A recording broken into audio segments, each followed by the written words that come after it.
Driven, the 2023 Aston Martin Vantage F1 Edition is a podium-level experience.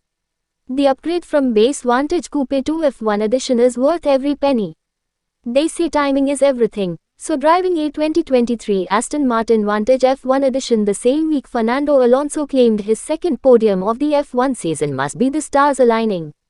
We were lucky enough to drive the standard Vantage Roadster just 2 weeks prior to this and found it to be very enjoyable but flawed in certain regards. Aston Martin introduced the F1 Edition a few years ago as a tie-in to its now highly competitive Formula One team. An increase of 24 horsepower might not seem like a massive leap over the base car, but the F1 Edition delivers more than the numbers might suggest. The entire package has a massive improvement over an already great, normal Vantage, so much so that we believe it's a must-have option when purchasing the Vantage. Here's why the Vantage F1 is possibly the best value, as funny as that sounds to say Aston Martin on sale right now. Exterior, all the stairs. You'd expect to attract a lot of stares when driving any Aston Martin product. But the F1 Edition is on another level. We've had the pleasure of driving every Aston model in the lineup, including the Vantage Roadster, and they were virtually invisible compared to the F1. The color is a huge part of the draw. The special color is called Aston Martin Racing Green, and while it's available on the base coupe, it stands out all the more on the F1 with its F1-inspired body bits. The gorgeous green is one of only 3 colors available on the F1, including black and white. We can't imagine seeing this green in person and somehow turning it down. It's stunning. For even more flair, all 3 colors can be ordered in a matte finish. The F1 Edition only comes with the one grille and, fortunately, doesn't get access to the optional mesh from the base car. We aren't fans, and the grille is finished in black or silver. After seeing the one grille in both colors, we much prefer the all-black look. It complements the aero kit exceptionally well and picks up on the blacked out vibe you get from the smoked taillamps, black chrome badges, and matte black quad exhaust. Aston's technology comes from a several generation-old Mercedes COMAND system, meaning it's lackluster compared to other modern sports cars with a tiny 8-inch non-touch screen. We look forward to the infotainment upgrade the marque is developing in-house, which would uplift the cabin here, too. F1 Edition upgrades. The F1 Edition is far more than a Vantage with a wing on the back. Aston has fettled this car to the point where it feels almost unrecognizable from the standard car. Recalibrated suspension, damping, springs, and bushing rates improve lateral grip while reducing understeer. Aston's engineers managed to make the car sharper without hurting the ride one iota. In fact, even on the standard 21-inch wheels, we thought the F1 felt more comfortable than the base Roadster. We understand why the Vantage F1 Edition does duty as one of the official F1 safety cars alongside the Mercedes-AMG GT Black Series. The F1 Edition's weight is only slightly different from the regular Vantage. Equipped with the optional carbon fiber bucket seats, a carbon fiber roof, and other aero bits and pieces, it has a minimum dry weight of around 3,461 ibs.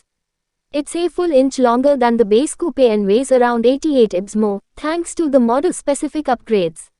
If you're going to spend this kind of money on a special car, it's not a far stretch to spring for the F1 Edition. It drives sharper than the base model, attracts way more attention, and the price difference isn't going to be a deal-breaker for those shopping in this segment. Even if you don't like the big wing look, Aston will let you delete it. While this car exists, we see no reason to buy the standard Vantage. It's that good.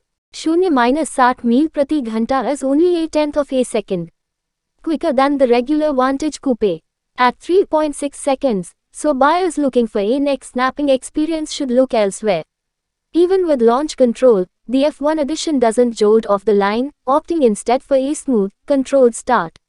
It's worth noting that the 690 HP V12 Vantage does 60 miles per hour in 3.4 seconds, so even a huge influx of power doesn't make this car a launch control hero. While it's no drag strip warrior, either, it is an outstanding driver's car. Aston went for Pirelli P0 tires, which offer decent grip without the harshness or compromise of an R compound tire. That means you can control the rear end on throttle, getting it loose on command.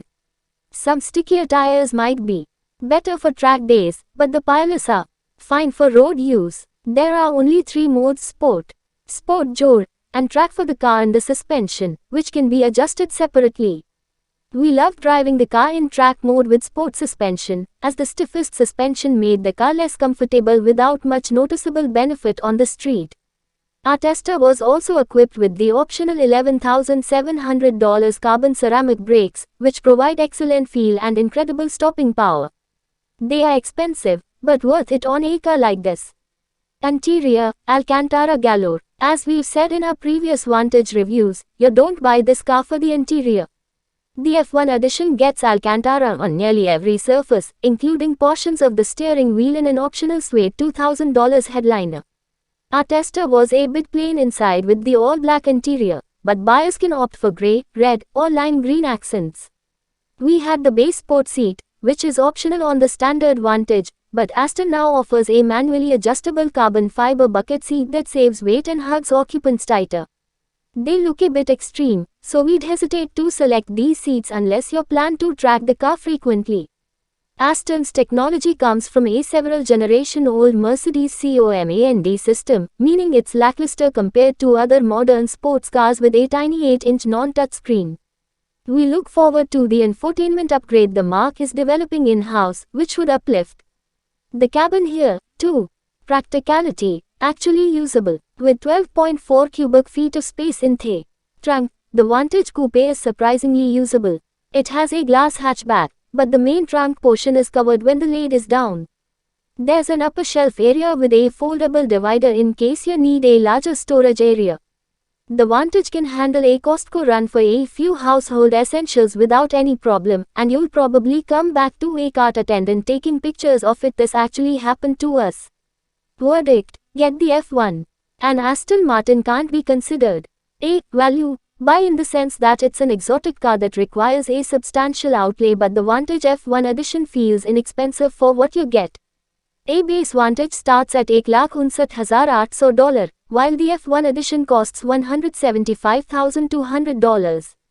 That's $15,400 more. Keep in mind that upgrading from a Porsche 911 Carrera 4 GTS to a GT3 is a $24,700 upcharge. In relative terms, it feels like Aston Martin is selling the F1 edition for very little money. If you're going to spend this kind of money on a special car, it's not a far stretch to spring for the F1 edition. It drives sharper than the base model, attracts way more attention, and the price difference isn't going to be a deal breaker for those shopping in this segment.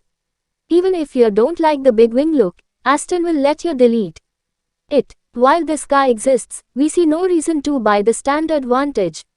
It's that good. Video को like करें, comment करें, share करें और subscribe जरूर करें।